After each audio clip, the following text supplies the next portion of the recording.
Hello guys, welcome back to our YouTube channel. In this video we are gonna see, what if Naruto was the unwanted fox and raised the empire?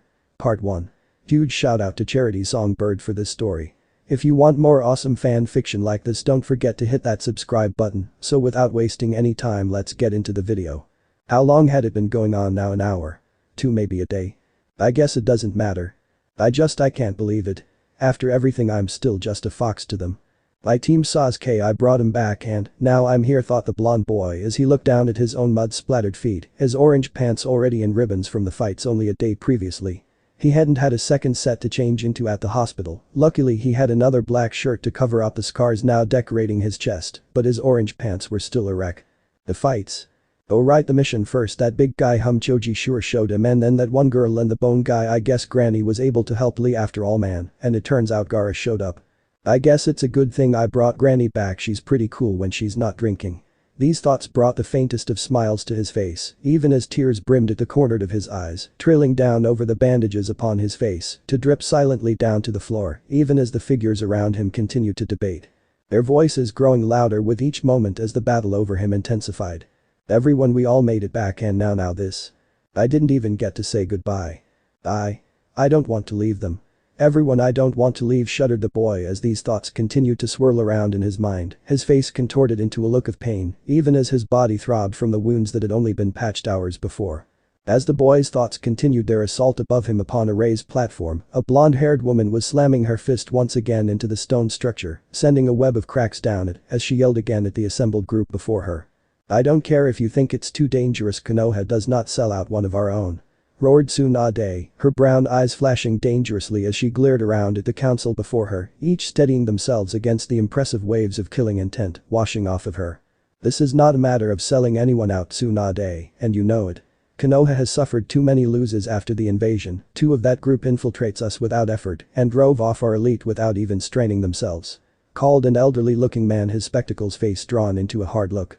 Beside him sat his fellow, an elderly woman, her own brown worn with age, even as she steeled herself to speak, drawing the Hokage's eyes to her. Amura is correct, Hokage-sama. The matter is simple, the boy is a target, one for an enemy we cannot match. If we try, how many do you think will die for this boy? Asked the elderly woman as Tsunade's eyes narrowed upon her. And if you were the target, Kaheru? Fired back Tsunade as the elderly woman nodded, replying in a firm tone. Then I would leave. A shinobi's life is to protect the village. If my staying put my home and family in danger, I would leave. I have taken missions that could have meant my death before, Hokage-sama. If it is for Konoha, I have no fear of death. Replied the elder Kaheru as an angry growl drew a few eyes up to where a feral woman sat, her figures digging lightly into sleeves of her shirt as she fought to keep herself in check. Tsum, started Tsunade, before the matriarch of the Inuzuka clan spoke, her tone harsh, as if trying to bit back her own words. Enough, Hokage-sama, this isn't easy for a lot of us, but it has to be done. Spoke Tsum as Tsunade's eyes narrowed upon the woman. So you'd sell him out to Akatsuki? Called Tsunade's as Tsum jerked her eyes away from the woman, as well as the blonde boy standing just before her. If that's what has to be done to protect the village, yes. I won't lose my clan for that. That fox. Spoke Tsum, a mix of anger and self-loathing, dripping from every word she spoke as flashes of her injured son flashed past her eyes. At her words, Tsunade turned to the room, seeing that not one of the council stood with her, not one. The few like Tsum could not meet her eyes, while others showed open contempt for the boy down below, but all were united upon this decision. This is not the first time a shinobi has died or given their life for the village, Hokage-sama. My brother also gave his life for our safety. We ask no more of the boy than we would any other of our village. We are not killing the boy, he may survive. How is that any more a risk than any other mission? Spoke a stoic tone belonging to Hiashi Hyuga as he nodded towards where Naruto stood. You know damn well this isn't a mission. One genin against a gang of S-class criminals, and you want to pretend saying it's a mission makes it alright. Snarled Tsunade as another voice spoke. Hokage-sama, the council is in agreement. We can't order him as a shinobi, but we can remove him from the shinobi ranks. If we do this, he dies in disgrace. At least let his name be put upon the memorial stone for what he is sacrificing. Spoke Hamura as he looked around the council, receiving a few nods, while others simply scoffed. Don't you dare try to act like you're doing this for him. Yelled Tsunade as above Tsum, a scarred man sighed, rubbing his head as he muttered to himself before speaking. No, Hokage-sama, we're doing this for the village, what we have to do to protect our home. Every shinobi must be ready to lay down their lives for their home and their comrades. The boy is a target, one we cannot protect, one that we cannot prepare, and one that could become a bigger threat to the village if he were to stay. Jinchuriki are dangerous enough just to have inside one's forces, and now he is a target on top of this. Hokage-sama, the fox is not worth this. Finished Shikaku, as beside him Shimza Akimichi and Inoichi Yamanaka nodded in agreement with their longtime partner. His name is Naruto Uzumaki, you bastards, and I won't just sit by and let you throw him to the wolves. Yelled back Tsunade, pointing down to Naruto, with his one arm in a sling, his body still littered with medical wrappings. Even as a bandaged man rose his action, drawing several eyes as spoke. Very well, Hokage-sama, the council has made its decision. Naruto Uzumaki, genin of Konoha, will be officially stripped of his rank after his chakra is sealed and banished for no less than 5 years, or until our forces have returned to their full strength for the greater safety of the village. Called Danzo as the council nodded. Tsunade starting to yell but stopping as she saw the boy below her stiffen at the council's decision. Naruto whispered Tsunade as the blonde looked up her, his blue eyes somehow dimmer as the trails from his tears drew small damp lines down his whiskered cheeks. The boy will report to the council tomorrow to have the sealing performed, failure to arrive will be. Started Danzo as another voice cut him off. Enough. I may not be able to stop you bastards from this, but I won't let you endanger him anymore. Called a white-haired man as he stepped forwards glaring at Danzo, who gave the figure a steady look. As Jiraiya spoke, Naruto felt a small twinge in his stomach as what sounded like a whisper in his mind started to speak. However, before it could gain voice, Jiraiya had already moved forward, speaking as he did. Jiraiya-sensei. Whispered Naruto as the Toad Sage gave him a small smile, patting him on his head before looking back to Danzo, his eyes narrowed. The seal is too delicate to have a novice like you messing with it. Started the sage as Danzo nodded, turning fully to face the sage. Hi, and as Konoha's sealing expert I expect you to do the work yourself, Jiraiya. Now that you are here it can be done immediately. Spoke Danzo as Jiraiya bit back a curse, looking up to Tsunade, who now looked stricken. Bastards, you think I'll just nod and smile while you do this?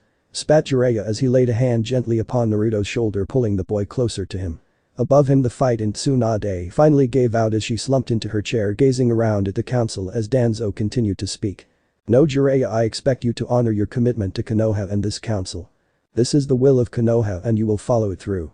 Finished Danzo as Jiraiya glared before looking away as above him Tsunade gave the room one final look before speaking, her voice breaking slightly as she struggled to keep from sobbing.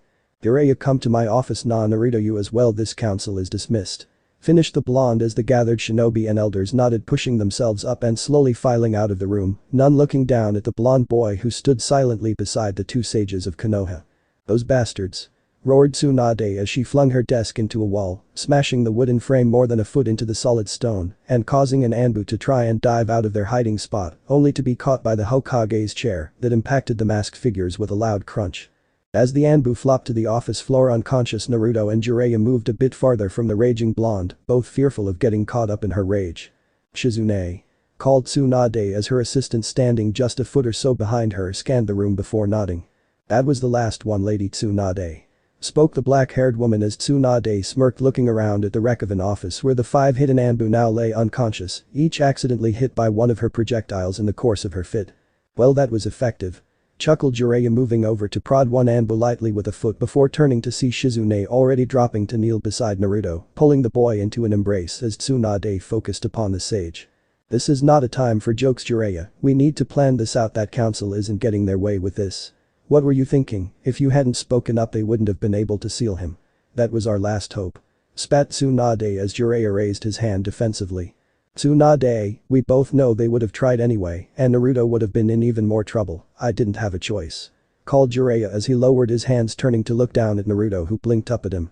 I'm sorry kid, it's all I could do. Spoke the sage as Naruto nodded slightly, looking around to Tsunade.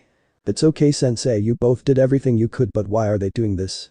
Asked Naruto in a slightly odd tone as he looked up to Tsunade, who felt her own eyes brimming with tears as she moved over to the blonde teen. As she reached him she pulled him close into a hug, looking up to Jiraiya, her eyes burning with silent rage as she spoke. I don't know Naruto, I don't know, they've been planning this, I don't know how long, but they've been planning this, but we won't let them win, I promise you. We'll protect you Naruto, we'll train you, and we won't let the council stop us. Spoke Tsunade as Naruto looked at her, nodding. Really? Asked Naruto sadly, even as a small pang went up from his gut as Tsunade nodded, turning to Jiraiya before rising slowly, the light from the window catching the tears now dripping down her cheeks, allowing them to flash slightly in the dimness of the office. Jiraiya, I'm giving you a mission. You're to take Naruto outside the village, say it's for the ceiling, I don't care, just get him out of here. Officially you'll be going on a mission to spy on the Akatsuki. Train him, keep my little brother safe. Spoke Tsunade firmly as Jiraiya nodded at her. Won't be easy, you know, keeping this quiet. He replied as Tsunade gave him a small grin. I trust you. She whispered before kneeling down to pull Naruto into another embrace, whispering apologies as Naruto returned the embrace, crying softly into her arms as he did.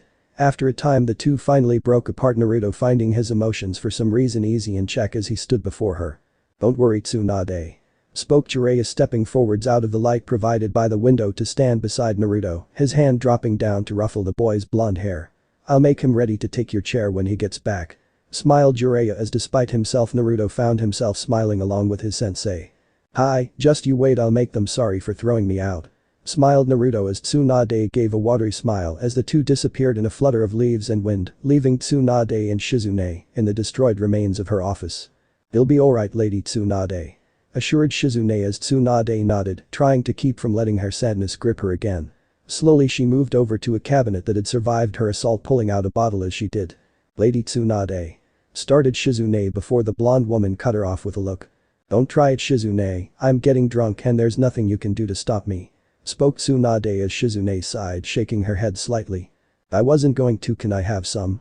Spoke Shizune sadly as her lady paused before pulling a pair of dishes out and tossing one to her apprentice. Hi, I suppose so. After reporting to the council, Jiraiya and Naruto moved outside of the village, soon racing through a small clearing near the Valley of the End. As the two had made their way out, they passed the scarred landscape of each battlefield, dunes of sand, forests littered with weapons, while others were simply felled as if by some great scythe. Moving forwards helped somehow. The council meeting and ruling was still there, but somehow it didn't hang as heavily over him since Jiraiya had arrived. His sensei Jiraiya was right after all, it was just like a long training mission. That stupid council wouldn't get their way, and who cares about them anyway. Granny Tsunade would have the village back in shape in no time, and then he could come back. He still had those who cared about him, and he could count on them. As the pair of shinobi pushed on, Naruto's mind continued to shift, keeping from allowing the thoughts of his banishment to fall upon him. Instead his mind showed him flashes of his arrival back in Konoha only a day ago. Kakashi had been there, well, briefly. He'd been so eager to get Sasuke and him to the hospital, he hadn't really been around to say much. Come to think of it, he didn't remember Kakashi staying with him at all. He'd just been interested in Sasuke. Same with Sakura, she'd barely stopped to greet him before rushing to check on her precious Sasuke. Come to think of it, who had visited me? There was Shikamaru, lucky guy, only got a figure broken, and then who else? Shizune, Nichin, Granny Tsunade, oh, and Hinata and Shinoha. Wonder why Hinata fainted like that. Huh, wait, where was Jiraiya sensei? Why didn't he visit me? Wondered Naruto as his blue eyes trailed up to his traveling companion, who was looking ahead, a focused look upon his brow. As he looked at the white-haired man, he felt a small pang in his gut, followed by a pulse in his temple, causing him to flinch slightly. Ah, what the? Wondered Naruto, blinking down at his stomach for a moment as he felt another pang and pulse, soon joined by a small itching sensation on top of his head. As he continued forwards into the woods, Naruto continued to get pang after pang, his head starting to throb, even as that itching intensified. Ah, what the hell is that? If this keeps up I'll have to stop, but Jiraiya-sensei said we had to keep moving. Darn it, what is that? Wondered Naruto, reaching up with his unbandaged arm to scratch at that itchy spot. As his fingers scrapped across the spot, small flecks of ink began to dig under his nails. After a few scratches it happened. Like a wave, the crushing reality of what had happened hit him again. The banishment, what it meant, what it was, how could he even think about being happy like before? What was wrong with him? Why was he just grinning like an idiot about this? Before these thoughts even had a moment to settle, the panging in his gut hit again as the throbbing sensation in his head was suddenly replaced by something else. A voice. You idiot, get out of there. Roared a thunderous tone that caused Naruto to slip slightly as the massive wave of sadness and anger hit him full force, only drowned out by those words. You be what? Started Naruto before the fox roared out again, and Naruto felt that small twinges as the demonic chakra began to move through him. Shut up and run, it's a trap, you fool. It's a trap, he's going to kill you. Roared the fox, his words hitting Naruto just as hard as his own emotions. Swiveling his eyes around, he saw Jiraiya looking at him, giving a small smile as they continued forwards. What, Hiro-sensei wouldn't, you're lying. Started Naruto, only to have QB cut him off again with another roar. Idiot, he put a seal on you in that meeting to make you docile. He was lying the whole time. I can sense emotions he want against that bastard. At the council meeting he was with him. He stopped me then. He's going to kill you to get to me. yelled the fox again, as Naruto's eyes went slightly wide at the words, his mind flashing back to the pang he'd felt then just when Jiraiya had spoken. Before Naruto could begin to understand what was happening, Jiraiya suddenly came to stop as they reached the edge of the valley, where Naruto had had his fight with Sasuke. Naruto was too late to stop himself as he landed beside Jiraiya, stiffening slightly as the older man turned to him with that same smile on his lips. "Well, Naruto? Ready to get that ceiling out of the way?" Chuckled Jiraiya, stepping forwards on hand, reaching out towards the boy, only to have Naruto flinch back from him. It had been unintentional basic instinct coupled with QB's words that had caused him to do it, and it was all that saved his life as he spied the seal upon Jiraiya's palm. "No. No," thought Naruto, his eyes bulging even as he saw the smile drop instantly from Jiraiya's face, and QB's roars began again. "I'm not dying here, boy, run damn you. Take all of my chakra but run damn you," roared QB as Naruto stumbled back, his body flooding with demonic chakra as he did.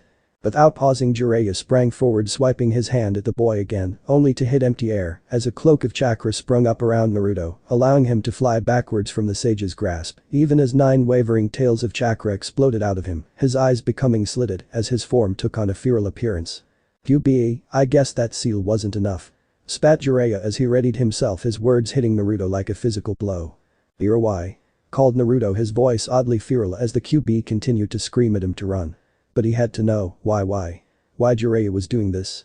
"So it's still you, Hagaki? Well, I wanted to do this clean, but looks like that fox doesn't want to go easily, just stand still and I'll make it quick, okay?" spoke Jiraiya as Naruto looked horrified. But, started Naruto as Jiraiya gave an audible sigh. "You're a danger to Konoha, Hagaki, I'm sorry, but we can't give the fox to Akatsuki and we can't protect you from them, the only choice is this. Tsunade was too soft and we knew it, but banishment risks you coming back for revenge, and that can't be allowed either. For what it's worth, Gaki, I'm sorry, but we won't see Konoha burn just for you," spoke Jiraiya. As his words filtered into Naruto's mind, something inside of him snapped, and with a roar of primal fury, Naruto shot forwards with blinding speed. Jiraiya only had a moment to blink before a searing pain opened up across his chest, and he found himself lying backwards into the tree line, his last glimpse of Naruto being a 9-tailed chakra shroud disappearing across the valley westward. "Ah, damn it," managed Jiraiya, struggling to move, to rush after him even as his chest throbbed. The QB's chakra would have drawn the border patrol by now, damn it, the plan was to have it be Orochimaru who attacked and killed him. Now wait, that was it? "Well, kid, looks like you're a traitor now," muttered Jiraiya as he groaned, holding one hand firmly to his chest, keeping the wound from opening further as he waited to be found. A day later, the story of how Orochimaru had arrived and offered Naruto the chance for revenge, and how the Jinchuriki had taken the offer, leaving Jiraiya barely alive in his wake, would be upon the lips of every soul of Konoha. On that day, the future life of Naruto Uzumaki was changed forever.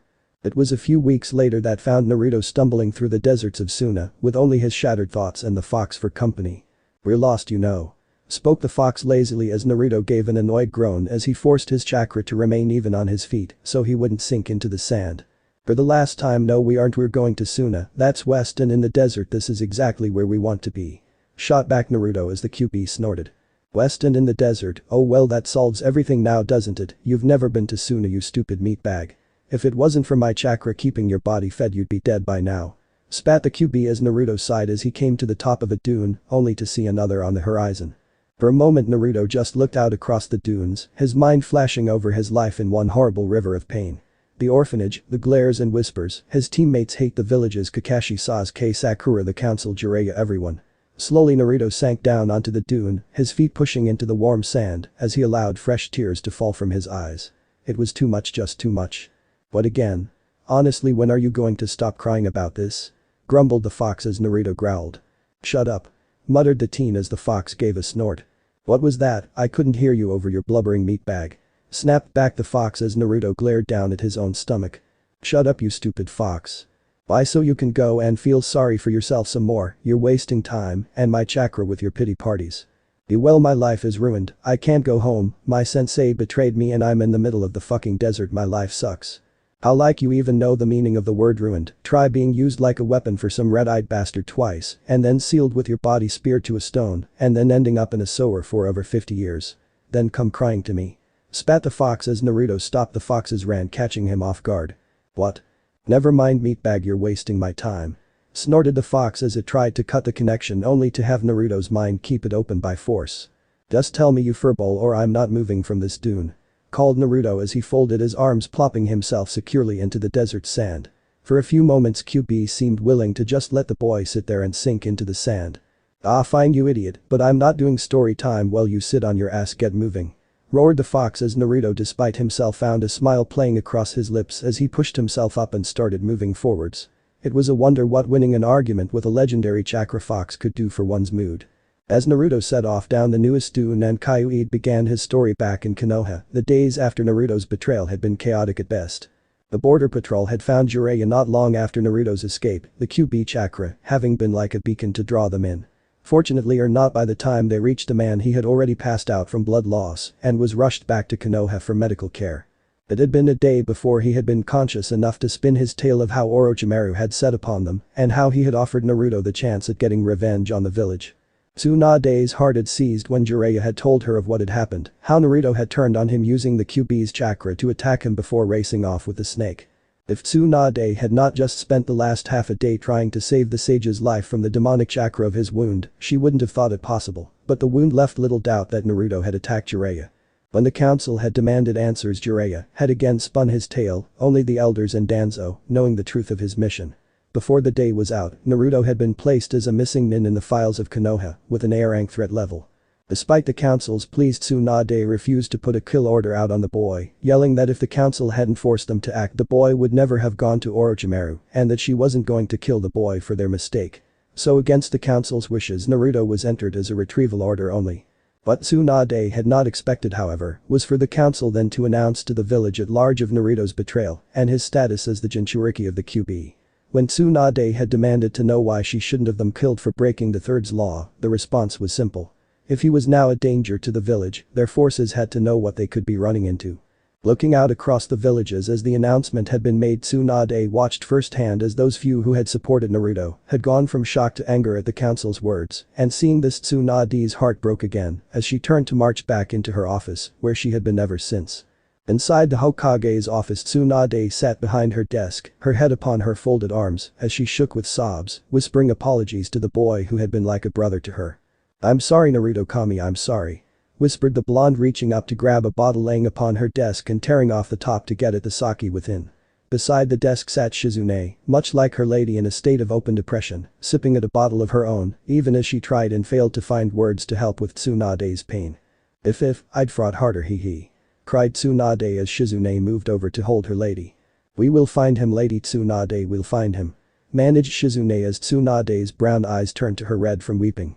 Slowly Tsunade nodded at the woman's words as she allowed herself to slip closer to the woman's embrace, knowing deep down that even if the boy were to return, that few would be there to welcome him.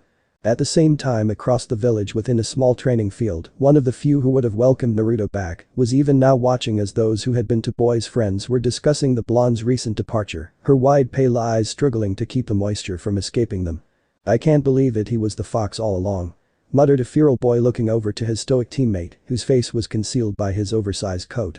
"Kiba, he is a Jinchuriki, not the fox," replied the stoic figure as Kiba growled, looking away from his friend. "And that helps, he's a traitor now, he abandoned the village. What's it matter anymore?" muttered the teen as Shino let out a small sigh. "I suppose it doesn't anymore, though I wouldn't have thought it possible of him. Sasuke was shown to be influenced by the curse seal, but this is different," replied Shino as a sigh drew the pair's attention to another of the group who stood a few feet away. "You never know how someone will act when backed into a corner. The council was wrong, but it happened, and instead of trying to follow the Hokage's plan, he chose revenge. Now he's joined that traitor Orochimaru, face it, he's not the guy we knew," muttered Shikamaru as beside him the Hivasa Choji nodded sadly. "Idiot, why? You all just risked your lives to bring Sasuke-kun back, and now this. I don't get it. I mean, the Hokage went out of her way to protect him, and he goes and turns traitor," shouted Ino as beside her Sakura nodded slowly. "It doesn't matter anymore, he's a traitor. He turned his back on everyone," whispered Sakura as she looked over to Ino, who nodded slightly. Beside the blonde, Shikamaru sighed, rubbing his forehead as he looked around at the members of the Rookie Nine gathered there. "So that's it then, we're in agreement?" asked Shikamaru, looking around at the gathered genin, who nodded in agreement, all except Hinata, who continued to watch them deciding the fate of their blonde companion. "Alright, we'll handle this matter ourselves. Naruto Uzumaki is from our year, and we'll be the ones to bring him back to face his crimes or stop him if we need to," Finished Shikamaru as the group nodded, each slipping of individually till only Hinata remained, finally allowing her tears to fall as she fell to her knees. Naruto-kun, you wouldn't, I know you wouldn't. Please. Please come back. Whimpered the Hyuga girl as she thought of the blonde knucklehead that she loved. Meanwhile, across the world in the land of wind, Naruto continued to trudge forwards through the desert, the sun having retreated for the day, leaving the moon to now hang over the vast sands, causing them to glow with an eerie white countenance. So it was that Madara guy that did all this, that's crazy. Muttered Naruto as the fox snorted. No, that's the Uchiha, bunch of red-eyed bastards. Grumbled the QB as Naruto nodded, continuing forwards. And he's descended from your dad? Wow, so you were a tree once? Asked Naruto as the fox snorted, letting out a deep chuckle. I suppose you could say that, I was part of one anyway, all of my siblings were, it was only thanks to my father that we became something more. Replied QB with what Naruto could almost call warmth to his tone. Sounds like an amazing guy. Replied Naruto as the QB chuffed. Of course he was, what would you expect from the father of the great QB? Called the fox as Naruto found himself smiling slightly as he looked on ahead. So your previous hosts were Uzumakis as well, that Mito and that Kushina lady? Asked Naruto, a small note of hope in his tone that did not go unnoticed to the fox. Hi, both of them, but unlike you their seals were more solid and painful. Can't say I ever spared more than a word with either, except for when that stupid Kushina would come to argue with me about something. Replied the fox as Naruto's heart sank slightly. He'd hoped that he would have learned a little more about the Uzumakis from the fox, but it seemed he was at a loss. For the fox, the previous seals had been true prisons, almost nothing got in or out, he only even knew who he had been sealed in due to those brief visits he had mentioned. Oh, I see.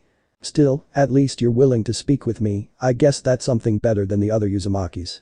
Muttered the fox as Naruto felt a small smile twitch at his lips. Thanks. Whispered Naruto as Kurama gave a small huff, ignoring the teen's comment as the pair continued forwards across the dunes. After a few days of travel, Naruto's body was finally reaching its limit. Thanks to QB's chakra he had been able to stave off exhaustion, burning it to keep his body going, but even this had its limits. Staggering forwards, Naruto found himself slipping down a sandy dune, his feet failing him as he slipped into a roll.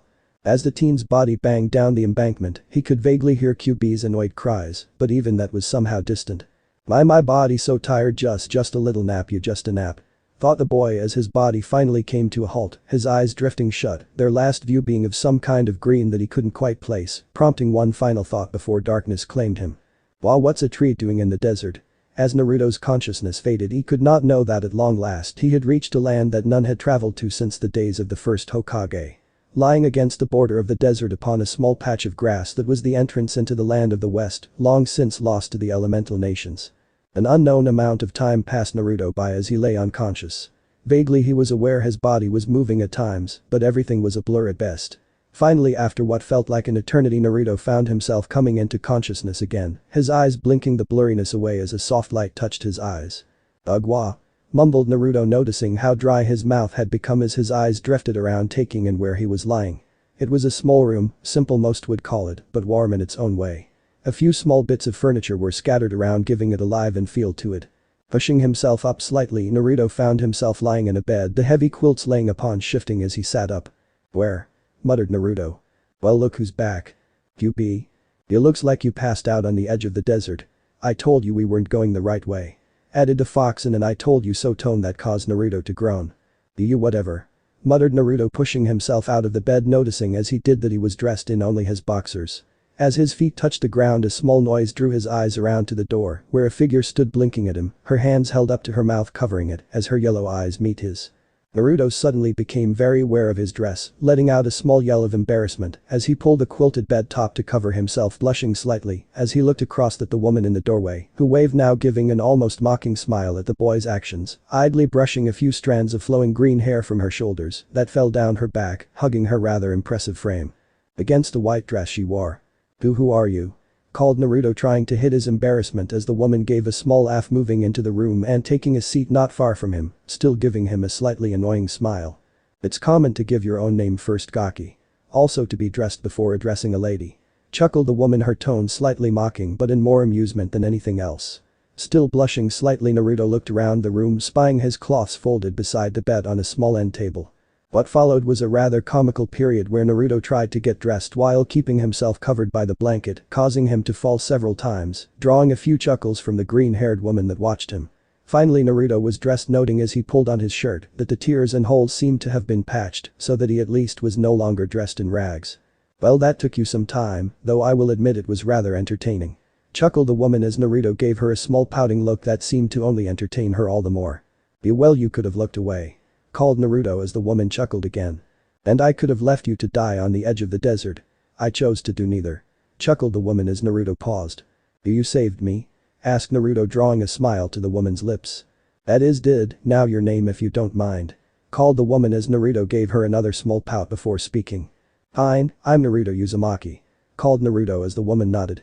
I see, well Naruto, you may call me CC for now. I have some questions for you, but more importantly I have to know, do you come from the east?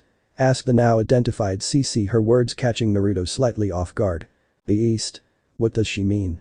Wondered Naruto as QP shrugged. Well, you did cross the desert, idiot. These must be the western lands. I remember my father mentioning them once long ago. It's likely you're the first since him to cross over all the way. Remarked the fox as Naruto gave a mental nod, looking back to CC, who was waiting for his reply. Yeah, I'm from the east. Replied Naruto as CC nodded. I see, and from this, here she held up his shinobi headband, waving it slightly. I take it you are a shinobi, correct? Remarked the yellow-eyed woman as Naruto stiffened, his mind already racing. Oh no, if she finds out then she might contact Konoha, they'll come to get me. What am I going to do? Thought Naruto in a rush, the panic in his mind apparently making its way onto his face as the woman let out a small chuckle, tossing him the headband as she pushed herself up. Easy there, Gaki, I'm not looking to turn you in or anything, just keep it quiet. Here in the West people like you are rare, and I don't want one of those lords showing up to wreak my home just to get to you. Spoke the woman, drawing a confused look from Naruto. People like me? He asked, wondering if she could possibly know about the QB. Yes, you, chakra wielders, here in the West your type is rare, heck I think I've only met a handful of others since I've been alive. Commented the woman, idly scratching at her chin as she took a contemplating look. What? No chakra? Asked Naruto as CC shrugged. Well, kind of, I mean we all have some, but only enough to do minor stuff, nothing like the stuff we hear the East is capable of, but we get by just fine on our own. We've found a way around the stuff, trust me, you don't need chakra to be dangerous here. Spoke the woman, giving a small shrug before continuing to speak. Now come on, unless you want to spend all day in my back room. You've been down for a few days, and I'm not playing babysitter. Commented the woman as she rose, turning to leave the room, Naruto trotting along after her, his mind still buzzing with questions of this new land. CC soon showed him her village, nothing too large, but quaint in a way. A few people waved at the pair as they moved around through the squares and markets, Naruto looking around at the villagers. Their dress was a little different to him, a lot like what he'd seen in Wave, but something else was missing. No shinobi, none, he had grown up surrounded by such people, not seeing them here felt well odd. As the day stretched on, Naruto found himself relaxing more and more around this CC woman. She wasn't really overly kind, if anything she acted more like an older sibling to him, openly mocking him, while at the same time teaching him about the western lands he now found himself in. From what she told him, the western lands had once been united under some crazed leader over 100 years ago, who had eventually died at the hands of one of his sons. After that the empire had shattered, forming into feuding lords that fought for the empire's throne, leading to the state of things as they were now. In return, Naruto told CC all about the East, as well as his own life, avoiding speaking at any length about his recent departure. After a time both found themselves back in CC's home, Naruto helping her as she prepared a meal, still chatting idly as they did. So what now, Naruto? Far as I can tell you don't want to go back east, and the west isn't exactly the safest place to just be wandering around. Commented the woman as she tipped a few diced vegetables into a pot, looking over to see Naruto chopping some meat, but stopping as she spoke. CC watched as the boy's hands seemed to tremble slightly, holding the knife he had been using, his whole body tensing as his looked down at his hands. Well, what am I going to do? I can't go home, and if I go back into the desert I could really die this time. What am I going to do? Wondered Naruto, shivering slightly before he felt a small warm embrace encircle him. Blinking up, Naruto saw CC's smiling face looking down into his a moment before she reached out to flick his nose. Ow, hey. Started Naruto before CC interrupted him. Well, whatever, you still have to pay me back for all the work saving you, so it's not like I'm sending you away just yet, so stop moping and get back to chopping. Called CC as she let go of him, casting a small smile back as she moved back to the stew, casting Naruto a small look back as she reached it. Hey, that wasn't a suggestion, Naruto, get to chopping. Called the woman as Naruto shook himself slightly, turning to get back to work with a small trace of a smile spreading over his face. Things carried on like this for a few more days, with CC Betting Naruto to perform chores around her home, telling him a few things here and there about the West in return for Naruto sharing more about the East and his own life with her. As the days continued on, Naruto found himself smiling again since he had left Konoha. It still hurt for him to remember the village, his friends, but if he couldn't go back, at least it seemed he'd found a home to belong in. It had been a few days since Naruto had begun to settle into a habit with CC that the blonde found himself at the market, his eyes scanning down a list as he moved from stall to stall. "Okay, carrots, radish, beef, is that everything?" muttered Naruto. "I'm not your private secretary. And you forget the beans again," snorted the fox as Naruto mentally slapped himself, turning back to the opposite side of the market where the groceries were. "Darn it, why didn't you tell me earlier?" grumbled Naruto as he set off back the way he came, his tenant chuckling as he marched. "Because I like to see you suffer, makes me feel all warm and tingly," chuckled the fox as Naruto sent a mental glare his way. "You're a sadist," muttered the blonde as the fox chuckled. Just as Naruto was about to fire up with a fresh insult, a whistling above drew his eyes skyward. For a few moments the blonde simply stared into the vast skies until a small black spot that seemed to be drawing closer drew his attention. For a few seconds Naruto just watched the speck, trying to figure out what it was, till his eyes went wide in sudden horrible understanding. "Okami, everyone run!" cried Naruto, dropping his bags as he started dashing forwards towards the town square.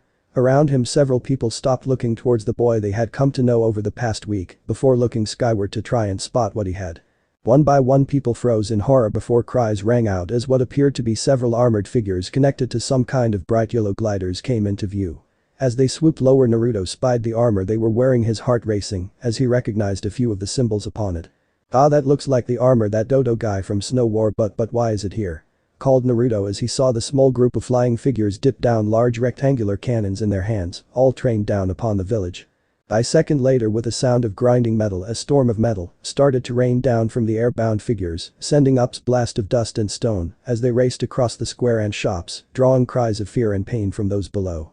As the metal began to fly, Naruto's world went red as he leapt upon the side of one building, racing up its length, his eyes burning as he focused on the flying figures. One of the airborne assailants was just banking around for another pass when a cry of rage drew his eyes around his mind, freezing as he saw the red-eyed Naruto flying towards him, a swirling ball of purple chakra in one hand outstretched in his hand. The flyer's last sight was that of the swirling orb plunging into his face before his mind went blank. His fellows in the skies turned just in time to see their partner's glider spinning down to crash into the square as they were forced to veer off as a wave of oversized shuriken flew upwards from a blonde youth standing in the village square.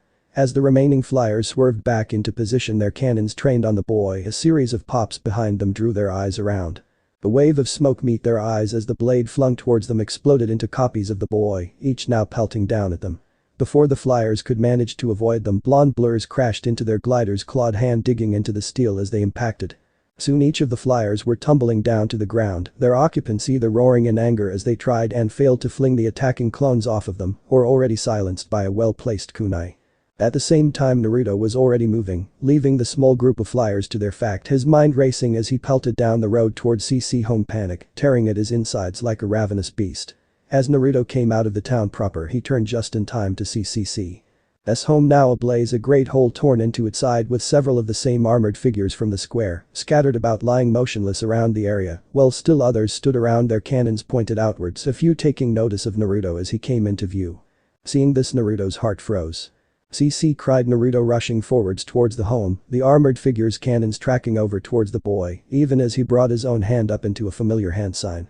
Just as the figures were about to open fire, Naruto erupted into a cloud of smoke as a wave of red-eyed blondes exploded into being, all rushing forwards as the armored forces looked on in horror. With howls of fear, the forces began spraying fire into the advancing wave of blondes, kunai flinging themselves into their midst as clones exploded left and right. However, it was too little to stop the tide of Naruto, who swept over the gunners, dragging them down as Naruto shot past towards the home, skidding to a halt as the entrance collapsed in a crash, the flames swallowing it whole a second later. "No, CC!" cried Naruto as his legs went out from under him, his eyes losing their red glow as he watched the flames consume the home. In horror, Naruto watched as the home began to collapse in on itself, his mind struggling to fight what he was seeing, even as a harsh voice called out across from where he laid. "You boy!" cried a bark of a voice, causing Naruto to look around to see a tall armored figure who, like his fellows, wore the grey chakra armor, only his sported a heavy layer of metal plates all along it, making him appear almost like some walking fortress. His face twisted into a scowl barely visible from his armored helm. Naruto, however, didn't respond, his face vacant as he watched his latest tone burn. Naruto. Naruto, damn it, snap out of it. Roared QB as the great armored figure swept a massive spiked club around, moving forwards towards the stationary boy. CC. Everyone. WH. YY. Thought Naruto, his world collapsing once again, even as the club came roaring down towards him. But the blow never reached him.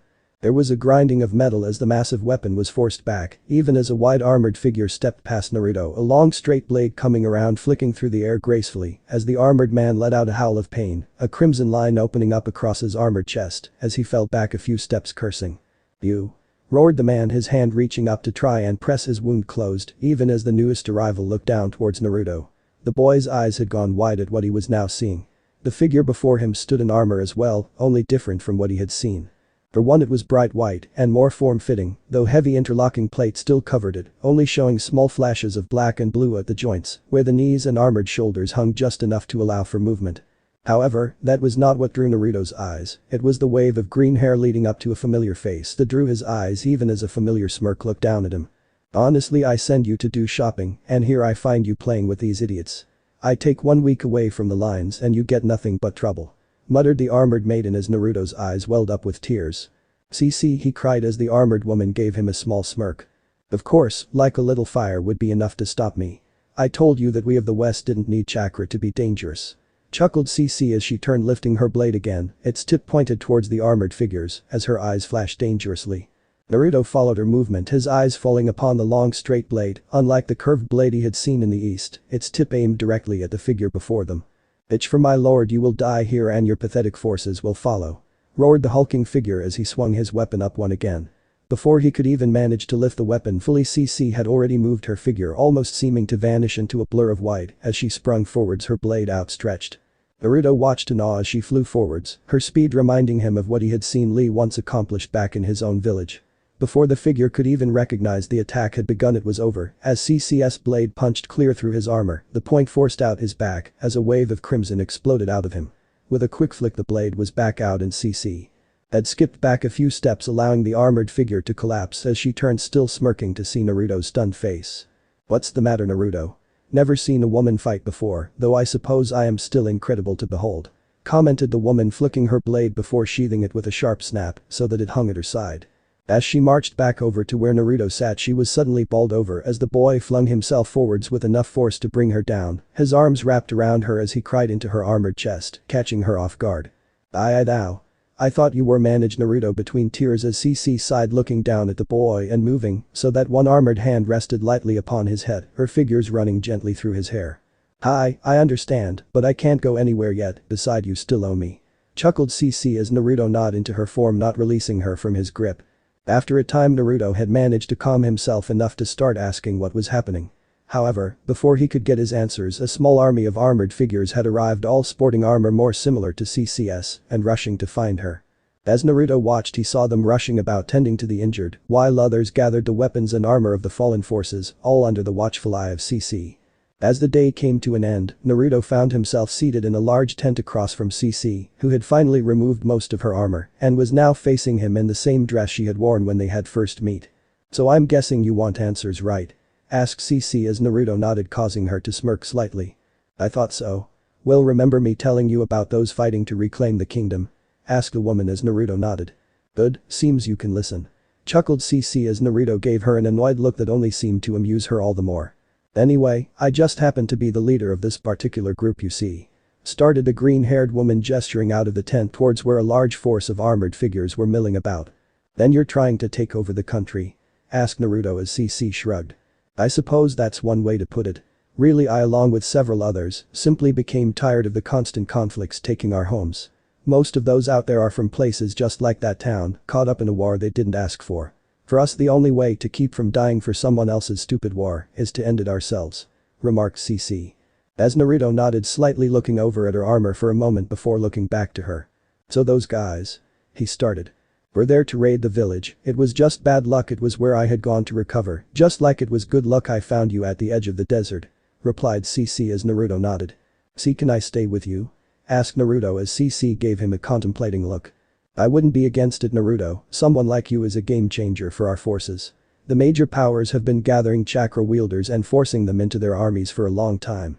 Even I can't take some of them on in a fair fight, and not to brag, but I'm easily the best fighter our forces have," remarked the woman, reaching out to rap lightly against her armor. "Besides, from how you handled those forces, it might just be possible for us to put an end to all of this stupid fighting," spoke CC as Naruto felt a small smirk move across his lips. "You just say that so you can sleep in more," pointed out Naruto as CC gave off a small chuckle.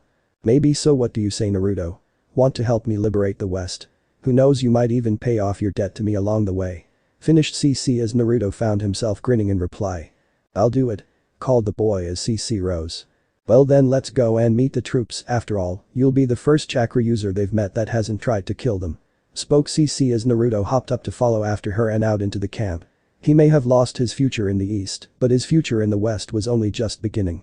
Years and years of conflict. The only life those in the West had known from the time they were born to their deaths, either coming with old age or more commonly coming by being caught up in the flames of war themselves.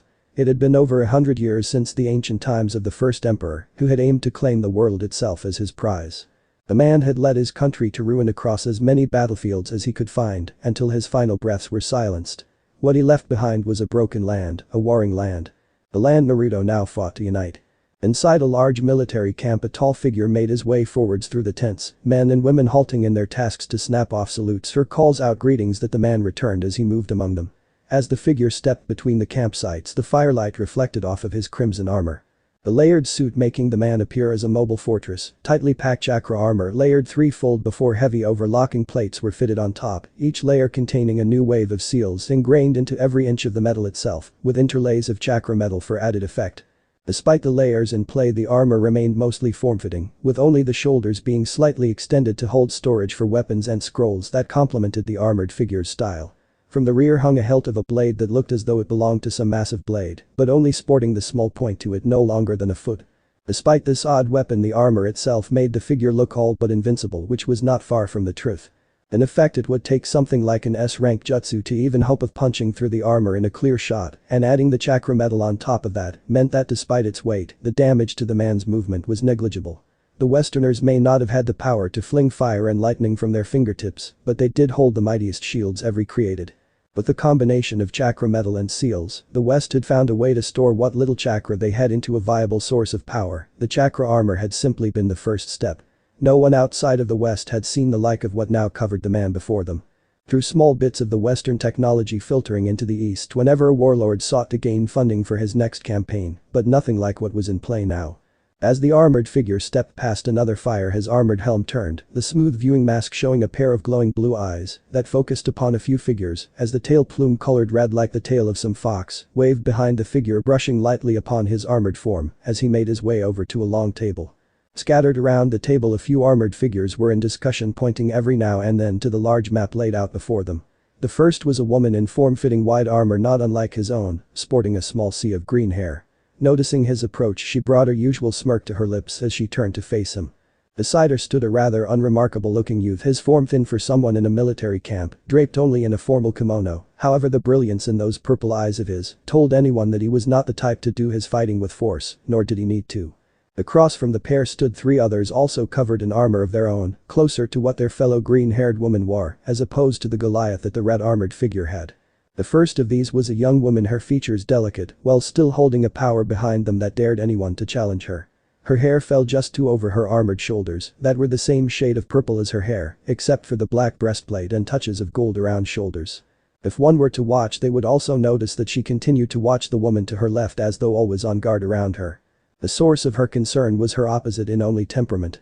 She looked to be a touch younger than the purple-haired woman. Her own hair would have fallen down like her back like a carpet to her feet if it was not drawn back in a single ponytail of brilliant pink draped over her own white armor, a mirror of the one worn by her green-haired companion.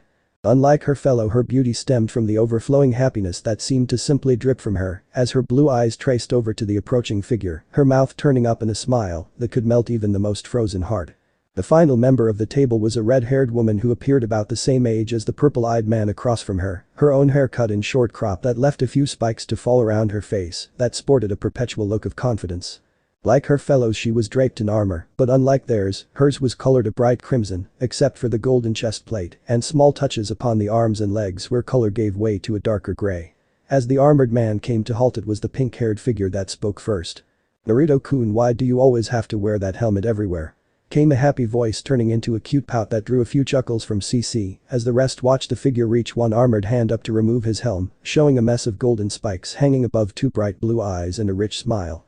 "Sorry Euphemia-chan, force of habit," chuckled Naruto, setting the crimson helm before him as across the table the purple-eyed man let out a sigh, ideally rubbing at his head. "Euphemia, honestly, this is a war council," muttered the man as the pink-haired girl turned her pouting face towards him in turn. "Oh, drop it, Lelich, she can do as she likes," spoke the woman to Euphemia's left, drawing the man's eyes around her stern face. "Cornelia Onison, you spoil her," sighed Lelich as across from him the red-haired woman snorted, jabbing a figure over at the man, chuckling as she spoke. "Oh, big talk coming from you, Lelich, you let Nunnally get away with murder," called the redhead, causing the man to flush with embarrassment as those at the table to let out a series of laughs at his expense. "True Colin, but I think that's enough chit-chat for now. Naruto, Lelich has finished outlining the next attack. After our last battle, it looks like they are desperate," spoke CC as Naruto nodded, turning his attention towards the woman who had become like a sister to him over the years. It had been a long road, but Naruto had stayed beside CC as they battled to free the land from the eternal conflict that it seemed trapped in. It had taken years to come to where they were now, but at last they were nearing the end. Only one enemy remained before this war could finally come to a conclusion. "Right, with our last push we decimated their airfields. Even if they managed to get a few gliders up in the air, it won't matter at this point. On top of that, Cornelia managed to take out their last heavy chakra wielder, so at this time they only have standard forces remaining," continued Lelich as he pointed to different areas on the man under the group's watchful eyes. "And the supply lines?" asked Naruto, looking up as Colin spoke up. "We got word from Eve just an hour ago. Looks like she and her partner managed to gum it up something special. Say what you want, that kid has a talent for this kind of thing," chuckled the redhead as the rest nodded. "Hi, anyway, it's all over but the fighting at this point. Though I still say waiting to hear back on our terms is a waste of time. They aren't going to submit," finished Lelich as Naruto let out a sigh, running an armored hand through his hair. "As you've said every time I've asked to offered one. Honestly, Lelich, if it was up to you we'd never have prisoners," muttered Naruto as the purple-eyed man shrugged slightly. "If they come to a battlefield they take their lives in their own hands. I simply do not see risking our side's lives for theirs as a winning move," spoke the man as across from him Euphemia shook her head. "Lelich," she began before her brother raised his hands in a sign of surrender. Yes, I know second chances. I'm sorry Euphemia, but I'm a realist," replied the man as beside the pink-haired woman her fellow laid a hand gently upon her armored shoulder. "I know it's harsh, but it's what needs to be done sometime, Youth. The sooner this ends, the sooner things like this won't be necessary anymore. Till then such things need to be done. We only want to make this land one where people like you and Nunnally are safe from being turned into weapons," finished Cornelia as her sister looked to her for a moment before allowing her head to drop into a nod. "Well, I suppose there is nothing for it but to wait for the reply for now. Our forces are already arranged, Naruto," finished Lelich as he nodded before moving away, Colin falling into step beside him even as Euphemia and Cornelia followed soon after them. "You know that soft side of yours is going to get you in trouble one of these days, and I won't be there to bail you out," chuckled CC, now moving up in years as she stepped past Naruto, rapping lightly on his armored chest as she passed. "Hi sensei, I know. Still, it gained us some amazing allies, wouldn't you say?" smirked Naruto as the green-haired woman chuckled. "I suppose it has, and just think, pretty soon we can put this war behind us and then nothing but lounging about all day for me and that wonderful baked bread we found," smiled CC as she moved past Naruto, who just shook his head at the woman's words. A lot had changed over the years of conflict, but something still remained the same. Casting his mind back, Naruto took a moment to recognize just how much had changed, not least of all himself. -4 years previously. Naruto came running through military camp, dodging around armored figures, a few of whom called out to him as he passed them, throwing a wave back even as he rushed forwards into the heart of the camp. After a few more misses, the blonde boy finally made his way to his destination, skidding to a halt before CC, who turned smirking at his arrival. As Naruto reached her, he finally stopped, panting slightly as he looked up into her smirking face. "I am done," breathed out Naruto as CC quirked an eyebrow up. "Is that so, managed it already?" asked a woman, obviously amused with the state of the teen. In response, Naruto nodded before holding out a hand, his face turning to one of pure focus as he went very still. For a few moments nothing happened until a low buzz started to sound as wisps of chakra gathered around his palm. After a few seconds, the swirling chakra had amassed into a ball of blue chakra as Naruto grinned up at CC. "See, I did it," called Naruto happily as CC nodded. "Yep, looks like you actually managed to master your own skill," Chuckled the woman as Naruto shot her an annoyed look, letting the chakra disperse as he did.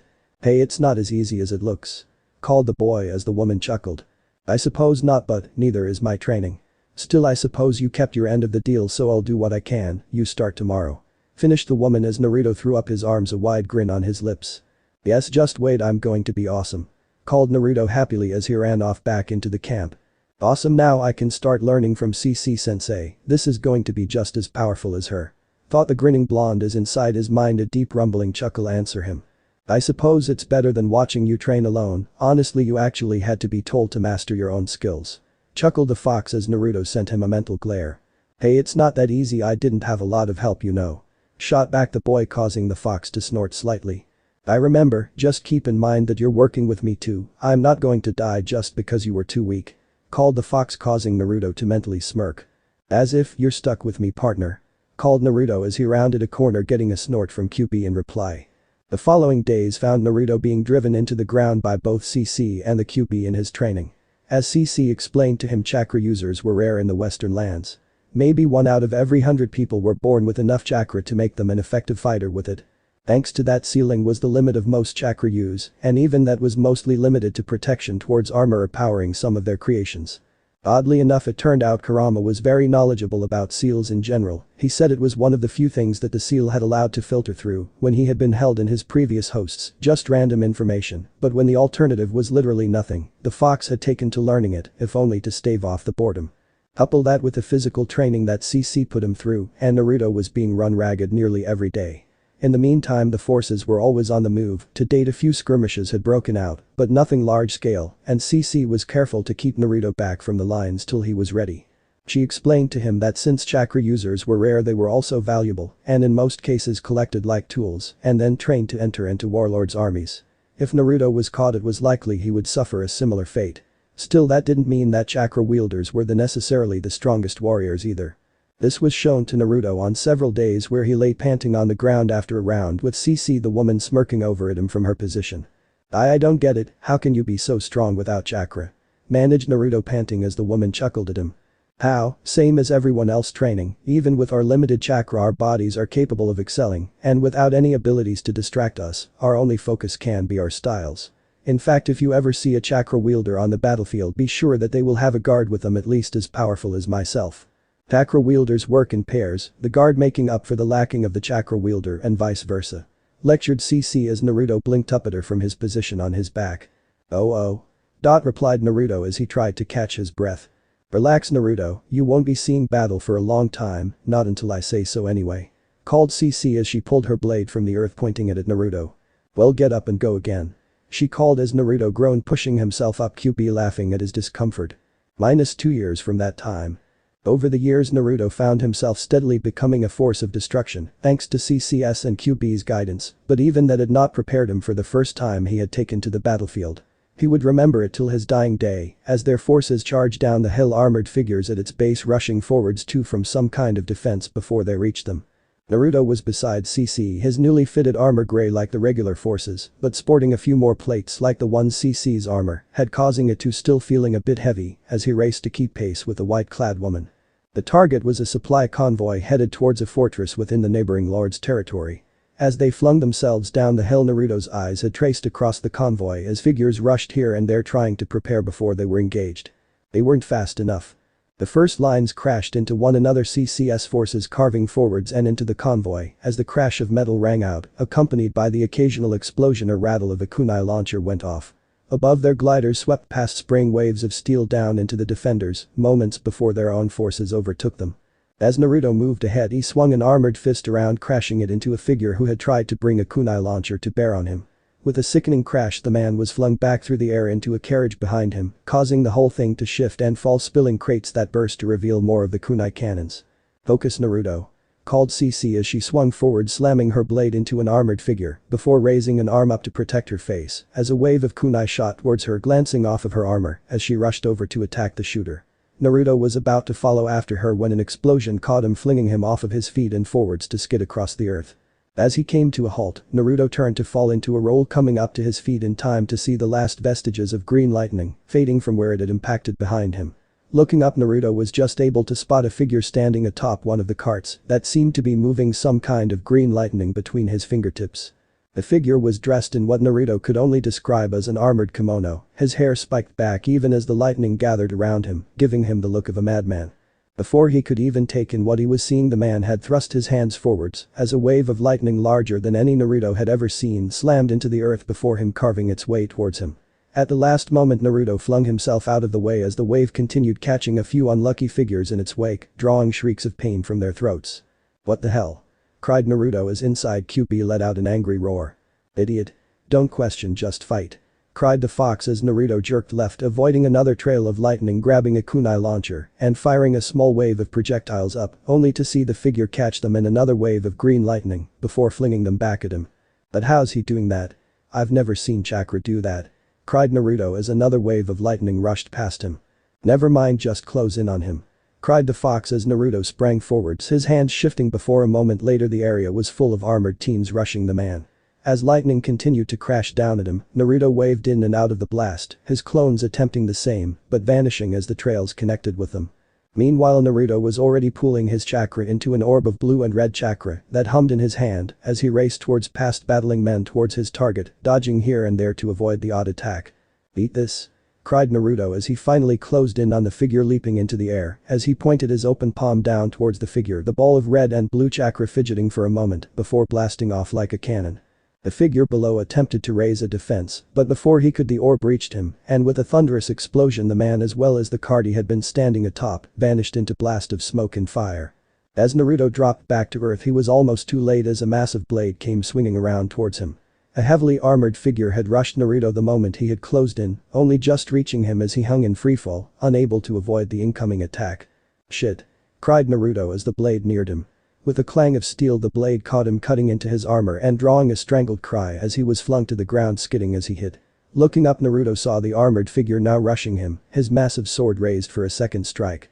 At the last moment, Naruto managed to push himself up, taking the blow on one shoulder and turning it so that the blade sank into the earth beside him, while he brought a swirling ball of blue chakra up to punch into the figure's chest. With a grinning explosion of force, the Rasengan connected, flinging the larger figure back a few steps, but only managing to crack his armor. Staggered but not finished, the armored soldier rushed him again, swinging his blade back just as CC darted past her blade, snapping out in a graceful arc that sent the man's head flying from his shoulder. "Naruto," called the woman, turning to see Naruto holding his side but managing to stand. "I'm okay, just a scratch," managed the blonde as CC watched him for a moment before a few of their forces reached them. "You men escort him back to camp now," called CC. Naruto looked ready to argue, but one look from the green-haired woman was enough to silence those thoughts immediately. Moving back to camp, Naruto spared on last look back to where their forces were just finishing up the battle, the caravan all but finish. It had been his first battle, and despite everything he had done, it had almost been his last. A lesson he would remember. In the present, Naruto found himself blinking back from his memories, his gaze dropping down to the table before him as he scanned the battlefield. After a few checks, Naruto recognized that, as usual, Lilich had thought of everything when it came to these fights. "Honestly, if he was a bit stronger, I'd be scared of him," muttered Naruto as he turned from the table, marching off into the camp. After a small journey, the armored man found himself stepping through the canopy of one of the larger tents, pushing back a flap, allowing the soft light from within to briefly illuminate the darkness outside. As he stepped forwards, it was to move into an open area where a few small tables, as well as chairs, sat about. His eyes slowly dropped from the canvas walls of the tent onto the figures seated around a small table, the smallest of which turned her wide purple eyes to him, an innocent smile playing across her lips that seemed to enhance the simple kindness she embodied. "Naruto-kun," smiled the girl, slowly turning to face him, her waving blonde hair moving only a little in the quiet of the tent. "Hello, Nunnally, I hope he hasn't been causing you trouble," replied Naruto, smiling as he saw the young girl shake her head slightly, her hands folded lightly over the simply yellow dress she wore. "Of course not, Kurama-kun was on his best behavior," replied the girl happily as she turned her head over to where the kitsune lay. The red-furred creature was only about the size of a large dog, its 9 tails wrapped gently around it as a soft purring issued from its nuzzle. Every now and then its long rabbit-like ears would twitch, drawing a small giggle from Nunnally. "Honestly, only you could turn him into a house pet," chuckled Naruto as Nunnally grinned up at him, reaching down to the wheels of her chair to help push herself a bit back from the table. "Naruto-kun, that isn't nice. Maybe if you were more polite to Kurama-kun, he wouldn't fight with you so much," lectured Nunnally in her soft voice as Naruto sighed, casting the sleeping fox a glace as he did. Or maybe you just have a way with stubborn people. Chuckled Naruto as he turned to see both Colin and Lelich entering into the tent behind him. The Niacin, Colin-chan. Greeted Nunnally as her brother moved over to greet her, Colin offering a small wave as she moved over to one of the seats near where Kurama lay, throwing small smirk towards the sleeping fox as she did. As the siblings began to chant, Naruto allowed his gaze to slowly shift around his eyes, losing focus as his mind recalled how he had come to be beside these people on the eve of victory. Flashback 2 years. Another battle day, another battle. Naruto had begun to wonder how those among their forces had managed to hold on to their sanity, with this being their norm. Every time they moved from one land to the next, all that met them was more of the same: small villages held in fear, ravaging bands of Sodders, the occasional crazed chakra warrior. Second verse same as the first. Sighing, Naruto turned from the most recent battlefield, moving over to where CC was finishing a small meeting. As Naruto approached, he spotted an odd sight before him. What appeared to be 4 teens not much older than himself, one obviously older than him, and one young enough to not even come to his waist, were all seated before CC, who seemed to be contemplating what to do with them. "Oh Naruto, good timing," called CC as he stepped forwards, looking from her to the 4 figures who looked just as puzzled to see him there clad in his crimson armor. "These are the children of the last lord we faced in combat, Charles V. Britannia," spoke CC, raising a hand to indicate the figures across from her as Naruto nodded, looking around them from the stern purple-haired girl who was seated at their center, keeping an eye on the younger siblings. Particularly the pink and blonde-haired girls that sat beside the only male, who was now fixing Naruto with a contemplating look. "Okay, but why are they here? I mean, we just kind of overthrew their father, we aren't going to use them as prisoners, are we?" asked the blonde, noticing as he spoke that the male and eldest girl moved closer to their siblings, sheltering them between them, even as CC sighed, shaking her head. "No, nothing like that, in fact the 3 have requested the chance to join us, if you will believe it," remarked CC as Naruto turned to her, blinking before he reached up to pull of his helm, allowing his golden locks and whiskered cheeks to show for the first time. "Really?" asked Naruto brightly as he turned back to face the 4, a wide smile plastered across his face as he looked at them. "That's great, you're going to help us save the West," smiled Naruto, the bluntness of his question catching the more protective siblings off guard, even as the younger 2 looked up to the smiling boy, nodding slightly at his welcoming expression. From across the table, CC let out a sigh, rubbing her forehead lightly as she looked at the blonde teen with an exasperated look. "Honestly, you just say yes without even wanting to know more?" asked CC, causing Naruto to look slightly embarrassed as he raised an armored hand up to scratch lightly at the back of his head. "Oh right, sorry. So why do you guys want to join?" asked Naruto, turning to the 4, the eldest turning her gaze from her siblings to Naruto, her eye meeting his unwavering. "Because, unlike our father, neither my brother or I wish to see our sisters turning into living weapons just for someone's ambition," spoke the purple-haired woman as Naruto blinked at her before shifting his gaze to the younger girls, both of whom looked slightly nervous at his gaze. "So you 2 are chakra wielders, huh? I guess that makes sense, so what can you do?" asked Naruto as both girls looked down, not meeting his eyes as the only male meet Naruto's eyes. "What they can do doesn't matter, they don't want to fight. My sister Cornelia and I will join you and fight for you, but we want them kept out of it," spoke the purple-eyed youth in a tone of authority that caused Naruto to quirk an eyebrow up. "Huh? But why, if you want to help stop the war, wouldn't it be better to use what you had?" asked Naruto as the teen's eyes narrowed. Before he could reply to Naruto, the youngest girl shifted to lay a hand gently upon her brother's, looking up at Naruto, her young face simply radiating innocence as she spoke up, her voice soft but shaky all the same. "Euphemia and I aren't fighters, she heals people," whispered the girl as Naruto turned his eyes to the pink-haired girl, who nodded slightly. "And you?" asked CC, watching as the blonde girl shuddered slightly under her gaze. As she was about to answer, her brother moved, drawing all eyes to him. "Lelich?" started Cornelia as the teen shook his head, focusing back on CC and Naruto as he spoke. "Nunnally's power is too horrible to use. You remember the Battle of Kobato?" asked Lelich as both CC and Naruto nodded. It was legend some enemy had been nearly wiped off the map completely, the entire village of Kobato reduced to nothing but scarred landscape, as though something had simply scooped it clear of the world, leaving nothing behind. As Lelich watched them nod, he drew in a heavy breath before continuing.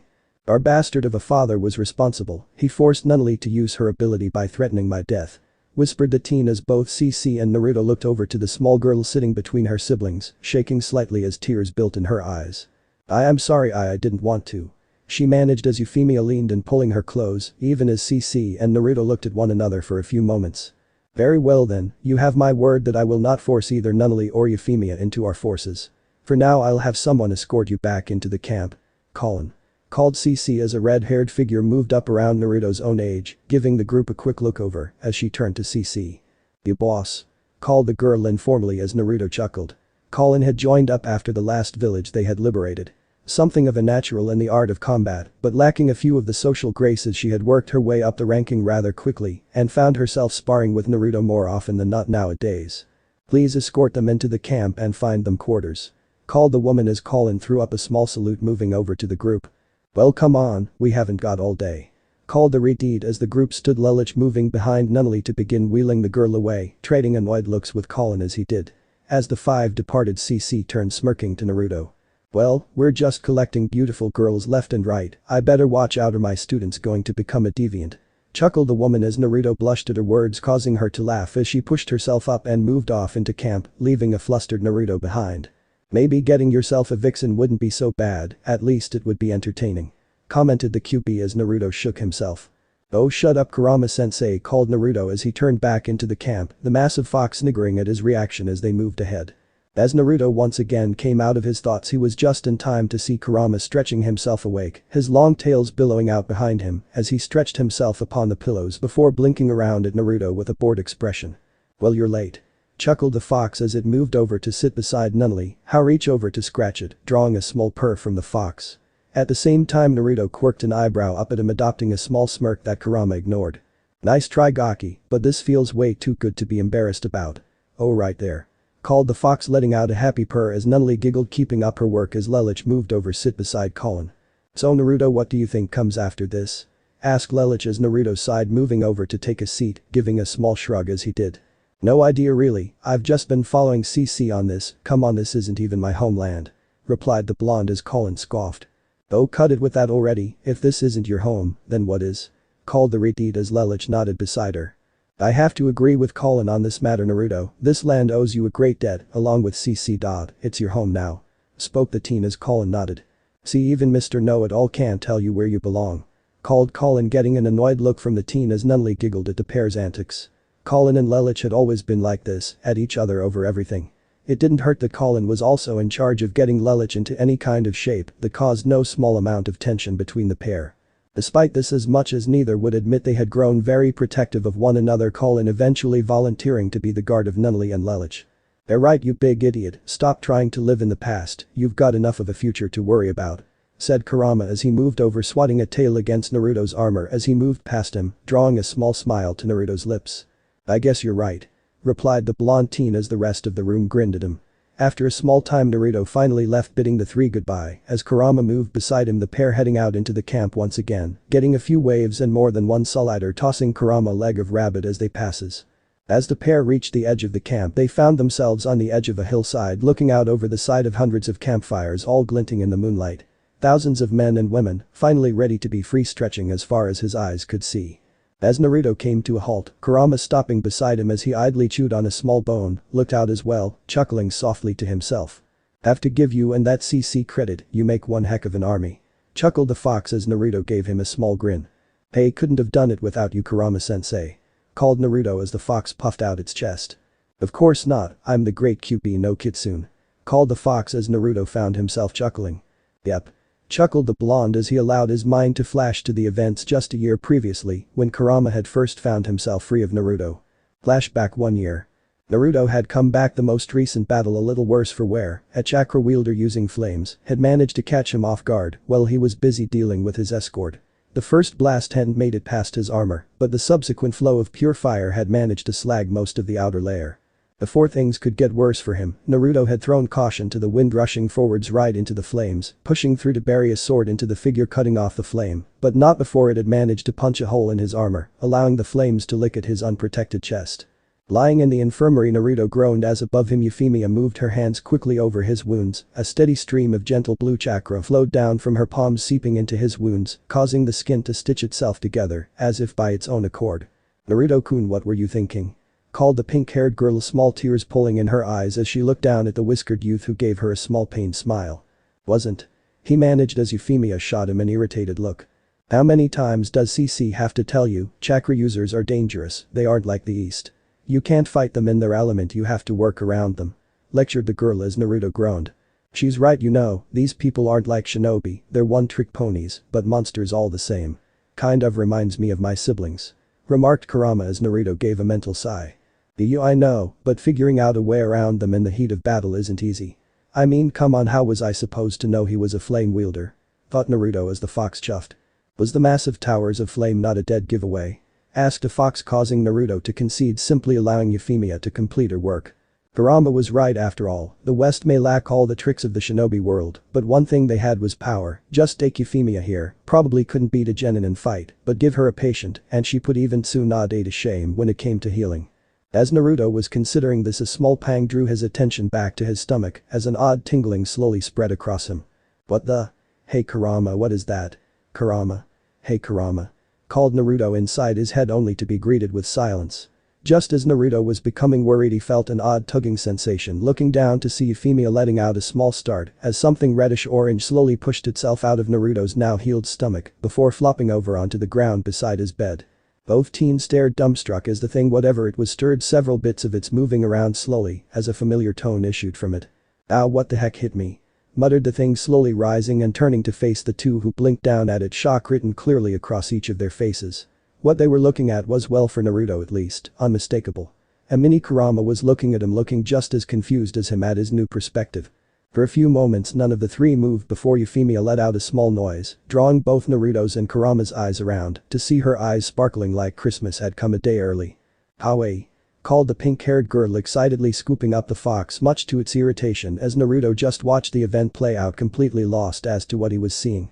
It had taken them a while to figure out just what had happened to the fox. From what they could figure, given Euphemia's abilities for healing, she had just accidentally completed her work a little too well in healing not only Naruto but Kurama as well. The seal, it turned out, was not meant to contain the full QB, and so instead of simply breaking, it had melted away, absorbing itself into the fox and allowing the Kurama they now saw to plop out fully formed once again. However, thanks to the seal, he was still linked with Naruto, half of his chakras still contained within the teen. Still with nowhere else to go, and having, despite himself, grown rather fond of the boy, he had decided to stay and just see how this war played out. Besides, getting to tear apart the battlefield every now and then was rather appealing to the chakra fox when he wanted to. Flashback end. On the hilltop, Naruto found himself smirking over at Kurama as his mind recalled everything that had led him to this point. His old life in Konoha, the betrayal, his rescue by CC, the battles and battles following that, and now here he was. Here at last it was coming to an end. "So Kurama, what are you going to do once this war's over?" asked Naruto, looking down to the fox, who gave him an "are you serious" look before letting out a snort, looking away. "Not a chance, Gaki, I'm not going anywhere. CC's right about one thing, a lifetime of relaxation and rabbit is my future, and don't you forget it. I'm not going anywhere while that's on the table," replied the fox, smirking slightly as Naruto nodded. I suppose not, thanks furball," finished Naruto as the fox gave him a small look, shaking his head. "No problem, meatbag." As dawn rose the next day, the first rays stretched slowly across the great plains of the Western Empire, banishing shadows as it raced across the wide expanse. In its course, the new warmth fell upon the still figures lining the fields. The light catching off of the metal of their armor, sending flashes of light back into the sky. Thousands of them stood upon the field, the dew of the morning hanging from a few of their helms or dripping from the ends of their sheaths, now barren of their blades. Their armor shining a vibrant charcoal, even as a few dotted notes of white were spaced among them, sporting heavier armor than their fellows, along with what appeared to be folded wings like the golden gliders of the Air Force. At the head of the four stood a line of heavily armored figures carrying towering shields of iron and steel, inscribed with a tapestry of seals, all glowing faintly in the noonday sun. From these ranks 3 figures stepped forwards, each dressed in full battle gear, their figures striking a startling impression beside the massive force arrayed behind them. At the head of the 3 was Naruto, his red helm turning to look down the line as the fox plum waved out behind him in the steady breeze of the day. Behind him stood the armored form of Cornelia, her rich purple and black armor setting her apart as her own armored helm turned, scanning the field, her eyes flashing from behind the crossed visor as the points of her helm struck out on either side, giving her the impression of some kind of ancient demon of the battlefield. Across from Cornelia stood the final figure, her own helm fixed forward, shifting slightly as an audible popping came from her neck. Colin, blazing blue eyes tracing past the smooth gray face mask of her armor as it looked around, the large gray clawed gauntlets flexing slightly as she looked across at the gathering forces. "So I guess they don't wish to surrender," called Colin, looking over to Cornelia as she hefted up a massive golden lance in one hand, drawing a blade similar to CC's with her other.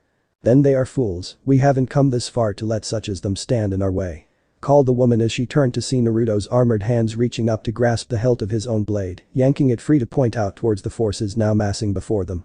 "No, we haven't, today we end this," called Naruto as with a pulse of chakra the metal of his blade sprang forwards, extending into an elegant yet massive blade, standing nearly the man's full height. As Naruto readied his blade from a ways off, a massive roar coated the battlefield as the full monstrosity that was the QB stepped forwards, its tails waving into the air, even as it let out another earth-shaking roar. Instead of causing fear among the forces around it, the men and women instead raised their own voices in cheers and roars of their own. As the call went up, armored figures leveled kunai cannons, a few drawing blades of their own to complement the launchers, each pointing forwards towards the last remnants of resistance to their dream. "Well, can't have Kurama showing me up," called Naruto as his hands fell into a familiar sign. With a blast, the area before the army was suddenly full of identical red-armored Narutos, each brandishing a blade, their fox tails waving like the tails of the massive fox himself, as they all raised their blades, their voices calling out in a roar of their own as they charged. As soon as the red sea of armored figures started, Kurama let out another roar as blasts of blackened chakra began to fly forwards towards the enemy ranks, even as Cornelia, Colin and the rest of the army rushed forwards following after Naruto's lead. From above the battlefield, CC stood watching as the boy she had saved from the desert led the final charge, his forces following him happily as beside her Euphemia and Nunley watched, their faces showing both concern and pride at what they witnessed. Behind them, Lelich also watched, smiling slightly as he watched the forces moving after his friend. The observer saw the enemy troops lowering their own launchers as a rattling of fire began to fill the air, even over the din of the charging forces, hundreds of the red Narutos disappearing into clouds of smoke, even as still more continued forwards, closing ground. Then they were among each other as the full brunt of their forces crashed into them. As Naruto reached the line, his first swipe took three enemies with it, drawing a cry from their fellows as they spun to levy their cannons upon the armored figure. Before they could manage it, Naruto was already pushing forwards, his blade cutting a furrow in the ground as he raced ahead, his free hand flashing out as a wave of kunai flew out, catching more gunners as the blonde cut his way still deeper into the enemy ranks. With a heave, Naruto brought his blade around once again, catching another figure full in the chest as the whistling wind chakra swirling around the blade allowed it to cleave clear through the man in one swing like cannon fire. Before that body could even fall, the red-clad blonde had allowed the swing to pull him around as his free hand rising to show a swirling ball of deep red chakra forming in it. As he came to face into the heart of the enemy again, his hand shot forwards, the black orb buckling for a moment before blasting out, caving its way through the forces till it exploded into a plume of fire, sending enemies scattering even as the first of Naruto's forces passed him by. Looking ahead, Naruto saw as Colin flung herself into a group of gunners who had managed to take down a few of their forces, her claws dancing out as cutting into the enemy forces, sending trails of crimson up from each impact. As the gunners fell from their ranks came a massive armored figure barreling down on the smaller Colin, who swung to meet the target. As the figure reached her, the Redeed threw herself forwards under the massive swipe of an axe, her hand slamming into the armored chest, doing little more than denting it, drawing a cry of victory from the armored figure as he drew back a hand to crush her. His celebration ended as Colin triggered the seals upon her palms as a wave of burning metal sprang free of the storage seal, rocketing forwards like a molten lance into the man's chest, causing him to howl in pain as his armor distorted from the wound a moment before he fell back dead. On her other side, Cornelia was also felling forces one after another, her sword flicking out between the enemies, cutting them as though they were but grass. As Naruto watched, the purple armored maiden took a blast of kunai fire that sent her blade flying free from her hand. This, however, proved to be little more than a distraction, as with a jerk Cornelia's golden lance shot forward, spearing another gunner before she closed in, ripping the cannon free from the figure's grip to spray a line of fire into his fellows. Even as with a jerk, she dislodged her lance pointing forwards as around her armored figures rushed forwards into the fray. With Naruto, his gaze shifted forwards to where he saw the commander's group starting to pull back from the fray. "No, this ends here," roared Naruto as he flung himself forward, swiping a hand forwards, sending another solider flying back. His armored chest caved in, even as Naruto pushed forwards towards the retreating force. But even as he felled two more solders, he could already see that he would not reach them in time. They were going to escape. Or so it seemed before the towering form of Kurama smashed into the rear of their forces, his massive tails lashing out, sending figures flying and causing the commander's guards to halt, recoiling from the creature's assault. That momentary pause was all Naruto needed as he pushed himself past the final line, grasping his blade in both hands as chakra swirled around him, seeming to bleed off of his armor like an actual cloak that billowed out behind him, making him appear as though a second crimson beast upon the battlefield. As the lord turned back towards the forces, it was just in time to see the crimson armored figure leap, the chakra billowing out behind him in a mix of crimson and blue waves like some massive cape, even as his blade rose above him. As the blade fell, cries began to spread as the enemy forces began to fling down their arms, fleeing from the onslaught or simply dropping down, hands raised in surrender, praying to receive mercy. At the same time, Colin and Cornelia pushed through the line, skipping to a halt as the sight before them opened up. Standing in an open patch was Naruto, his chakra cloak swirling around him, waving gently as his armored form turned towards them, his blade clutched in one hand, the bodies of his final enemy at his feet along with his guard. As the two watched behind where Naruto stood, Kurama rose, his tails waving out like Naruto's own plum in the morning light as he let out a triumphant roar, the soldiers following suit as they cheered the end of their war. The end of lives of fear and the birth of the United Empire. As Naruto turned to face the pair, he allowed the chakra to slip away from him, the cloak shimmering before fading as he stepped forwards, his blade shrinking as he slung it onto his back, looking between the pair as he approached. "So it's over," managed Naruto, his voice a little stunned as he looked around at the forces as they flung down their arms in defeat. Across from him, Colin shrugged as she replied. "I suppose now what?" Her words causing Cornelia to look between the two before letting out a sigh. "Honestly, do I have to do everything?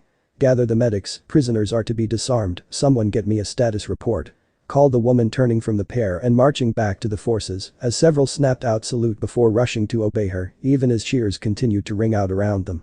"Really, you think she could manage to be happy?" muttered Colin, looking over to Naruto, who let out a small chuckle that soon grew into a deep laugh that carried across the battlefield. After all, he'd now gone from a boy banished from his home to a solider that helped to unite a nation. In all his years dreaming in Konoha, he could never have imagined something even close to as amazing at what he now felt. So he stood there for a time, just marveling at what his life had brought him. Till Cornelia yelled at him to shut it and get back to work at any rate. Following the final battle, the united forces returned to the capital city, once abandoned but now brimming with new life. It had been captured by their forces years previously and had finally been restored to its previous glory that surpasses even the combined capitals of the East in its magnificence. Everywhere one looked there was celebration as people celebrated their loved ones' return or toasted those lost, all to bring the freedom from conflict they had so long fought for. In the heart of the city stood the pillared palace, fully restored to its previous majesty, its walls rising up over luscious gardens and buildings, guards standing at attention here and there, armor gleaming white with crimson slashes in honor of their leader's victory. Behind the massive walls, through the pillared arcades and inside the massive throne room, its walls covered in hanging tapestries, a rather amusing argument was taking place among a group standing inside the entrance hall, upon the wide marble floors. "What? No, you do it. It was your idea," called Naruto, pointed toward CC, who waved him off. "Not a chance, told you I'm retiring, I'm thinking of just setting up shop at the local hot springs, oh, maybe buy a restaurant as well, that sounds nice," spoke the woman as Naruto turned to his fellow companions. "What about you, Euphemia? Nunnally?" asked Naruto, a note of pleading in his voice as both women gave him small smiles, shaking their heads. "Sorry Naruto-kun, but we have other responsibilities," spoke the pair as Naruto narrowed his eyes. "Playing with Kurama and spoiling him are not responsibilities. The hell they aren't, that's important work," called the fox, drawing a few giggles from the princesses as Lelich stepped forwards. "I suppose he started before Colin moved up, grabbing his ear and dragging him back. "Oh no you don't, you become leader and you'll get assassinated by a stiff breeze, toothpick," called Colin, causing Lelich to glare at her, while the others chuckled. Cornelia stepped forwards to stand before Naruto, giving him a stern look. "Just face it, Naruto, you are the only choice, the people love you, the soldiers respect you, and would follow you into hell itself if you asked. We saved this land, and now it's time to keep it that way, so shut up and do the job," finished the woman as Naruto looked at her, his gaze slowly shifting to each of the figures in turn, all offering small smiles or nods till finally Naruto let out a heavy sigh. "I don't get a choice in this, do I?" asked the blonde as across from him CC shook her head. "Nope, remember you owe me one, consider this payment, I saved you, and now you look after my home, I think that's fair enough," spoke the woman as Naruto turned to her, his own lips turning up in a small smile. "You planned this, didn't you?" he asked as CC shrugged. "Maybe, I prefer to think of it as betting my future on you, and you haven't disappointed me, Naruto," replied the woman as Naruto nodded. "Well, I guess I can't start now," he replied, turning so that he faced the group as a whole. "Alright, I will become Emperor of the United West. But you better stay to help," finished the blonde as those near him nodded. Soon enough the word spread as the lands united in celebration at the beginning of the reign of the Crimson Emperor of the West. Chapter end. Alright, that's it for today's video guys, let me know in the comments section how was the story, and also don't forget to like, share and subscribe. I will meet you in another video, peace out.